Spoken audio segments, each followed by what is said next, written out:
Benvenuti in questo nuovo video che serve a spiegare tutte le differenze tra i vari LED a cassette del modello iLuth. Le caratteristiche di queste lampadine è che sono costruite tutte in alluminio e dispongono tutte di LED CSP, che significa Chip Scale Package. Sono LED di dimensioni più piccole pur avendo una potenza molto elevata. Cominciamo con l'iLuth. Questa lampada, come si può notare, mantiene dimensioni molto simili al modello originale. Come già menzionato, è la nostra primogenita e dispone di 3 LED CSP su ogni lato. Produce una luminosità di 2000 lumen per kit e adotta un dissipatore passivo, il che significa che si raffredda autonomamente senza l'ausilio di ventole. Passiamo all'iLuth Evo. Leggermente più lunga dell'originale a causa dell'integrazione di una ventola nella parte superiore per il raffreddamento dei 3 chip per lato, che generano una luminosità di 4200 lumen. Inoltre, sulla base di questa lampada è presente una polarità evidente, con i segni più e meno, quindi è essenziale collegarla correttamente al connettore originale della vettura.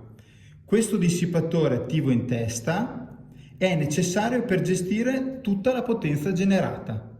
l'iLuth Air rappresenta il nostro modello di punta, caratterizzata dai suoi 8 chip LED su ciascun lato.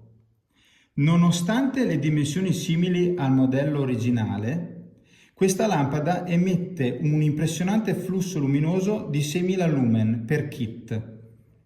Per garantire le prestazioni ottimali di questi chip LED abbiamo introdotto un sistema di raffreddamento attivo con una ventola alla base, costituendo così il nostro top di gamma. L'ultima nata a livello tecnologico è l'iLuth Mini. La sua caratteristica principale è che ha la stessa dimensione di una halogena a cassette di serie. Quindi si può montare senza problemi su tutte le auto. È dotata di 3 LED CSP per lato